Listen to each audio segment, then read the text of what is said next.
Et bonjour! Attendez, bougez pas. Voilà, comme ça je vous verrai mieux. J'ai une trop bonne nouvelle.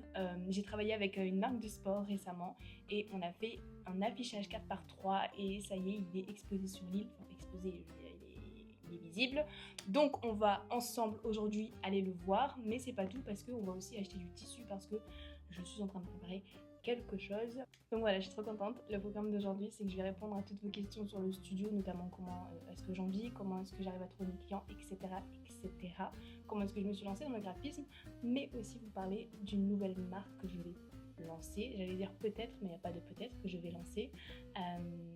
C'est un rapport aussi avec les tissus que je vais prendre, mais je vous en dis pas plus, j'ai trop hâte. Voilà, je vous laisse. Bisous.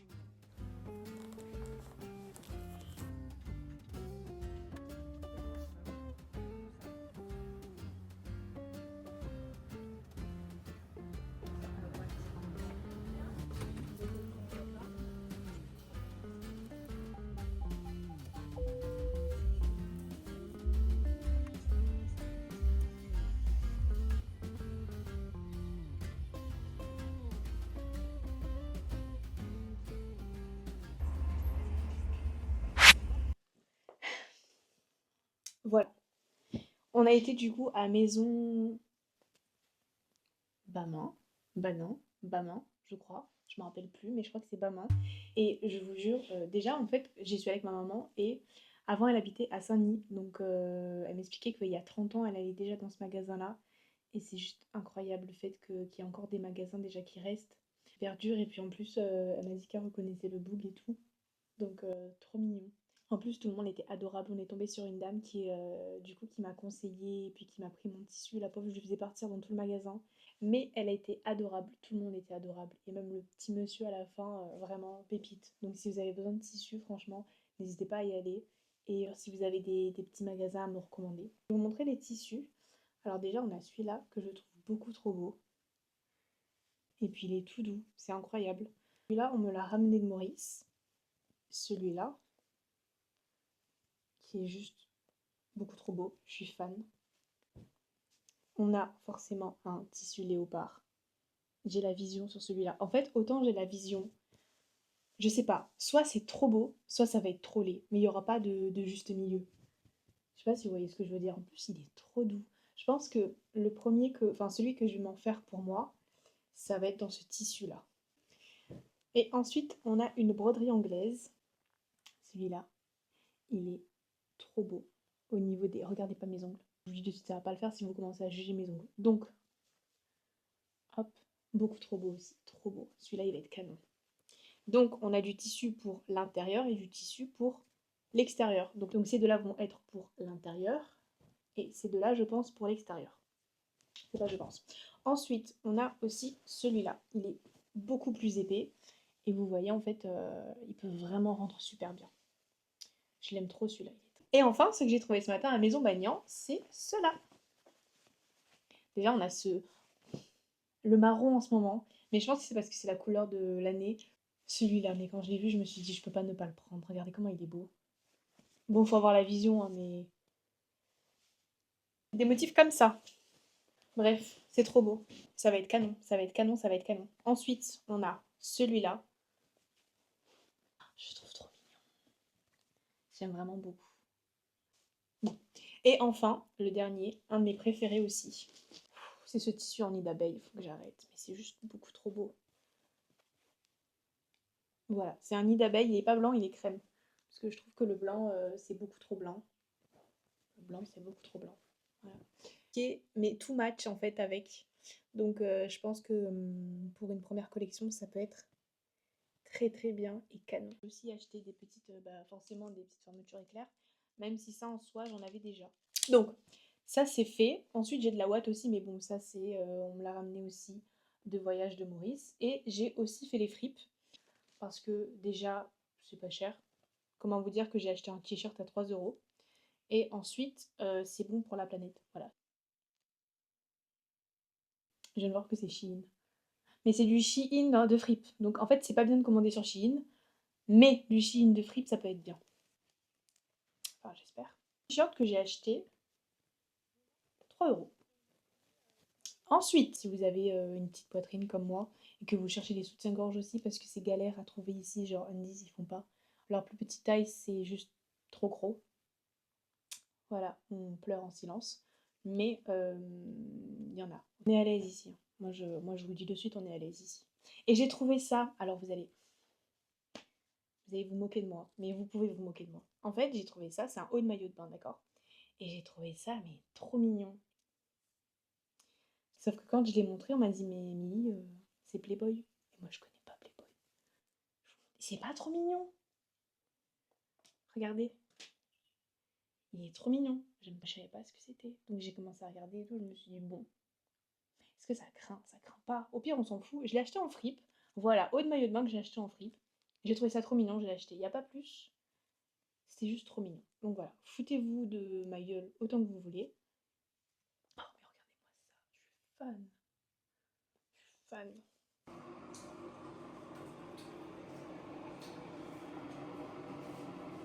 Je me suis fait un café et je me suis dit que ce serait sympa qu'on discute, vous et moi, parce que je reçois beaucoup de messages qui me demandent toujours les mêmes choses. Et en soi, ça me dérange pas de répondre. Voilà, parce que je suis comme ça. Si vous avez un problème, vous venez me voir, on en parle. Mais je pense que faire une vidéo, ce sera mieux comme ça. Voilà, il y a beaucoup de questions que je reçois par rapport à mon activité de graphisme. Donc déjà, comment est-ce que je me suis lancée? Est-ce que ça fonctionne? Comment est-ce que j'arrive à trouver des clients?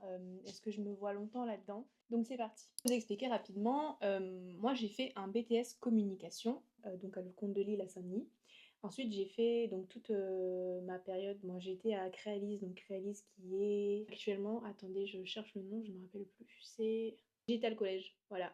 Je rigole parce que bon, Digital Collège, mais en soi, c'est pas grave. Peu importe dans l'école dans laquelle vous êtes, ça c'est super important. Peu importe l'école que vous choisissez, c'est pas, ou alors les profs que vous avez, ou la formation que vous avez, et ça vaut pour tout, ce n'est pas ce qu'on vous enseigne qui est, enfin, si, c'est ce qu'on vous enseigne qui est important, mais c'est aussi ce que vous allez en faire derrière, et si vous avez envie d'approfondir vos connaissances et aller plus loin. Parce que n'attendez pas à ce que demain, une école ou un prof ou je ne sais quoi vous donne tout.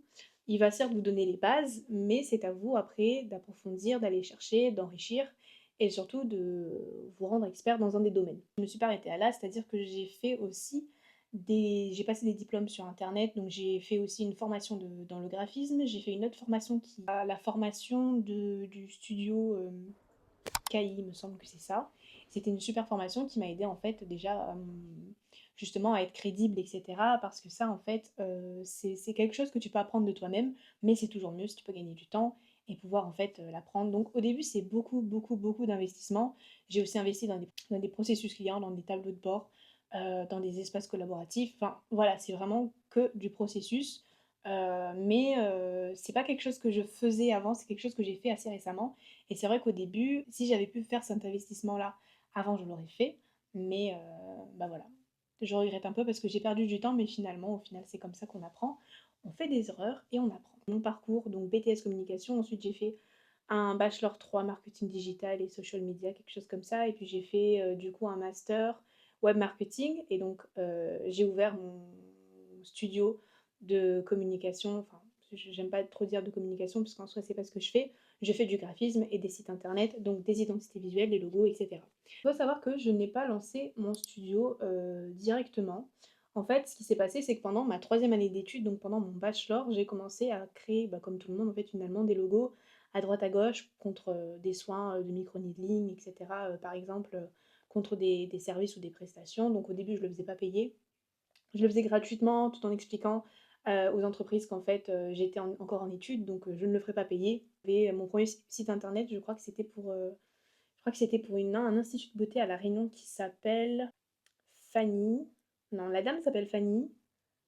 Je vous promets, j'ai un problème avec les prénoms. Ça, c'est quelque chose que j'ai beaucoup de mal. Et elle a été adorable, donc elle a bien voulu que je fasse son site internet. Le site internet qu'elle a actuellement, ce n'est pas celui-là que j'ai fait, donc du coup, c'est un ancien site internet que je ne pourrais pas vous montrer parce que je ne l'ai plus. Mais j'ai aussi fait également son logo. Voilà, c'est vraiment mes tout premiers logos. Donc il y a beaucoup de choses à dire et à redire. Mais voilà, en soi, à droite à gauche, j'ai réussi un peu comme ça à faire. Et tu vas donc te créer un portfolio. Et donc moi, comment est-ce que ça a marché? Je sais qu'il y a beaucoup de graphistes aussi qui appellent beaucoup les entreprises qui font de la prospection. notamment sur Google Maps, ils regardent si du coup l'entreprise a déjà un logo, etc. Et puis ensuite ils appellent et ils proposent leurs prestations. Je ne sais pas si ça marche, je vais être honnête avec vous parce que moi je ne l'ai jamais fait. C'est souvent du bouche à oreille, on est venu me voir, on m'a contacté parce qu'un tel m'a conseillé, etc., etc. Et cetera. Et j'avoue que j'ai eu beaucoup de chance sur ça. D'ailleurs, même sur les réseaux sociaux, je suis, bon, on va être clair, je suis vraiment pas du tout active. C'est quelque chose que j'aimerais beaucoup améliorer. Mais en fait, du coup, si on regarde bien, en 3 ans, j'ai que 500 abonnés, ce qui est ridicule. On est d'accord. Sauf que, en fait, je n'ai jamais manqué de clients. C'est-à-dire que tous les mois, j'avais toujours un ou deux clients qui venaient chez moi. Donc du coup, les réseaux sociaux ne m'ont pas réellement permis. Peut-être que ça a dû m'attirer un ou deux clients, mais en général, vraiment, c'est vraiment le bouche à oreille. Les gens qui sont contents et puis qui recommandent. Donc c'est pour ça que c'est super important d'investir sur un processus client, mais aussi d'avoir des formations pour pouvoir le faire et après derrière de vendre de la qualité et que les personnes te recommandent ou alors même reviennent parce que souvent j'ai des clients aussi qui ont déjà fait un projet avec moi, qui en veulent un deuxième et puis un troisième. Voilà, ça c'est plutôt cool. Des questions aussi qui revient souvent, c'est comment est-ce que je fixe mes tarifs. C'est vrai que ça a été quelque chose d'assez compliqué aussi pour moi parce que je fixais aussi beaucoup par rapport aux autres. Donc je sais que beaucoup de graphistes et de web design ou en tout cas de freelance se rémunèrent par rapport à leur tranche horaire. Donc ils déterminent en fait combien ils veulent toucher par heure et ensuite à la fin ils le facturent. Donc en fait moi j'ai décidé de le travailler autrement parce qu'en fait il faut savoir que le temps que tu mets dans un projet n'est pas forcément le même temps que tu es en face de ton ordinateur. Je m'explique. Moi, je vais travailler par exemple de 8h à 18h. Ça peut être bête, mais des fois, je suis sur une création de marque, dans un domaine par exemple un peu, je dis une bêtise, mais peut-être spirituel. Et donc, en fait, pour déjà pouvoir créer une marque à consonance spirituelle, il va falloir déjà que je me renseigne, que je lise des livres, que je regarde des documentaires. Donc, ça, c'est sur du temps personnel, même si en soi, c'est du travail, mais bon, ça me permet en fait d'en savoir un peu plus. Donc en fait, finalement, quand est-ce qu'on travaille réellement, quand est-ce qu'on ne travaille pas, j'ai l'impression que je travaille tout le temps. Donc j'aurais du mal en fait à dissocier ce temps où je travaille réellement de ce temps où je ne travaille pas. Je m'excuse si la lumière elle change parce que je suis en face de la fenêtre. Mais en soi, du coup, pour vous répondre concrètement, j'ai décidé en fait de ne pas calculer mon taux horaire. Cependant, dans la formation dont je vous ai parlé du studio KI, elle nous propose de fixer nos tarifs de la prestation par rapport à la valeur qu'on apporte. Par exemple, peut-être qu'un logo, ça va finalement te prendre 2 heures. Peut-être que si elle arrive à faire ça en 2 heures, c'est qu'elle a passé des années à apprendre à le faire. Aussi, c'est par rapport à la valeur qu'il va t'apporter. Toi, grâce à ton logo, et en fait pas uniquement ton logo, mais ton identité visuelle, ça va réussir à te donner une certaine crédibilité. Derrière, ce logo va réussir à te donner un certain statut qui, toi, va te permettre du coup de vendre plus cher si jamais tu veux être perçu comme étant une marque premium. Derrière, tu vas pouvoir en fait augmenter tes prix. Donc c'est comme ça que ça marche. C'est qu'un logo, c'est pas juste un dessin qu'on fait en 2 heures, mais par contre derrière, ça augmente tes ventes, ça te différencie de tes concurrents quand c'est bien fait, et du coup, ça réussit aussi à capter l'attention de ta cible, parce que en fait, c'est ça le réel travail d'une personne qui va te créer une identité visuelle, c'est de pouvoir jongler entre la stratégie, donc tes concurrents, ton marché, toi, ta cible, ton histoire, pour derrière te faire découler un symbole qui va représenter ta marque dans ta globalité et qui va répondre à tes objectifs. Je pense que je vais m'arrêter là en termes de questions. Si vous en avez d'autres, n'hésitez pas à me le dire en commentaire, comme ça je peux éventuellement vous aider à répondre à d'autres questions et vous faire une autre vidéo qui est déjà beaucoup plus complète et dans lesquelles je rentrerai peut-être un peu plus dans les détails. Et je pense que vous avez compris, mais en parallèle de ça, j'aimerais bien aussi lancer ma marque. En fait, j'ai toujours voulu lancer ma marque. Je pense que les vrais se rappellent d'un projet que j'avais fait en bachelor, ça s'appelait Athéna, c'était une marque de sport que j'ai toujours voulu lancer. Je vois que je peux en fait dégager ce temps-là du studio, j'essaie de me concentrer sur la marque que j'ai toujours voulu créer. Ce ne sera pas une marque de sport, du moins pas pour maintenant. Pour l'instant, je vais vendre des petites pochettes, voilà, enfin, je trouve ça trop cool, j'aime beaucoup trop, d'où le tissu. Et donc, comme je disais au début, ça serait uniquement ça. Et puis en fait, j'aimerais plus partir sur aussi des petites créations, notamment, je sais pas si je ferais des sous-vêtements à la maison et que je les vendrais. Ou alors ça serait peut-être des maillots de bain ou en fait des petits ensembles pour traîner à la maison, je ne sais pas encore. Pour l'instant, je ne sais pas trop en fait dans quel sens ça va aller. Mais c'est drôle parce que en sortant de la mercerie aujourd'hui, j'avais plein de doutes. Je me suis dit, imagine, ça marche pas, mais qui je suis pour faire ça, etc. Donc j'avais syndrome de l'imposteur encore. Et en sortant de la mercerie, on est tombé sur l'affichage donc 4x3 que j'ai fait pour mon studio, mais pour une marque de sport qui s'appelle Reos, je pense que vous connaissez. Et c'était un petit signe de t'as aucune certitude que ça va marcher, mais regarde ce que t'as fait et regarde où tu en es. Donc peut-être que tu devrais juste te lancer. Si ça marche, tant mieux. Si ça marche pas et c'est pas grave. Et voilà, pour l'instant, c'est tout ce que je peux vous dire. Je n'ai pas encore. J'ai créé une page Instagram, mais bon, pour l'instant, il n'y a rien, donc ça sert à rien que vous allez dessus. Peut-être quand je pourrai faire le reveal du logo que je n'ai pas encore fait. Parce que j'ai beaucoup trop de travail en ce moment. Mais j'ai hâte de pouvoir commencer à travailler sur ça, mais il faut que je finisse d'abord mon projet client, c'est le plus important. Si j'avais un conseil à donner à des personnes qui lancent un projet, qui lancent une marque, compte que je vous parlais et que le micro était de l'autre côté là-bas. Bref.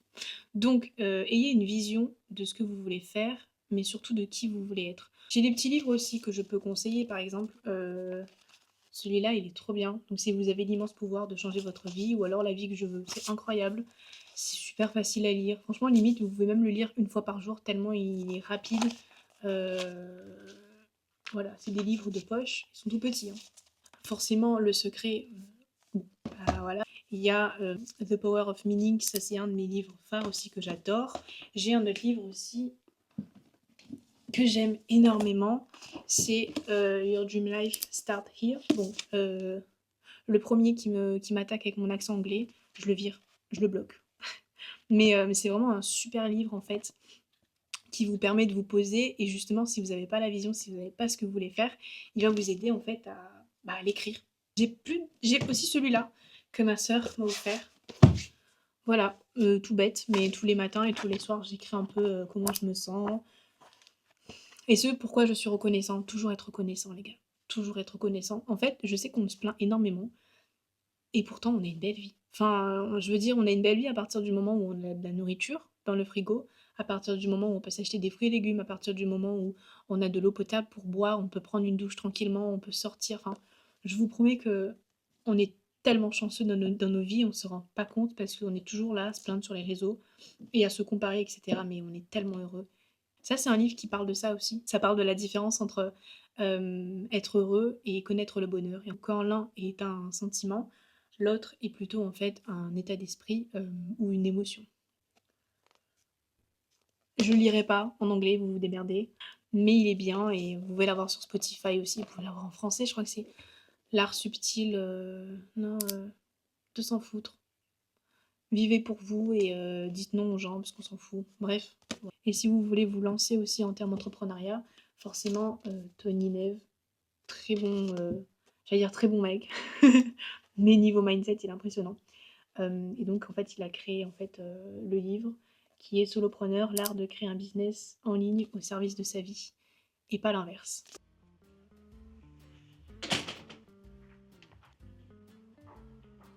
Je veux vous présenter à quelqu'un. Regardez-moi ça. Oh, ma pipiche.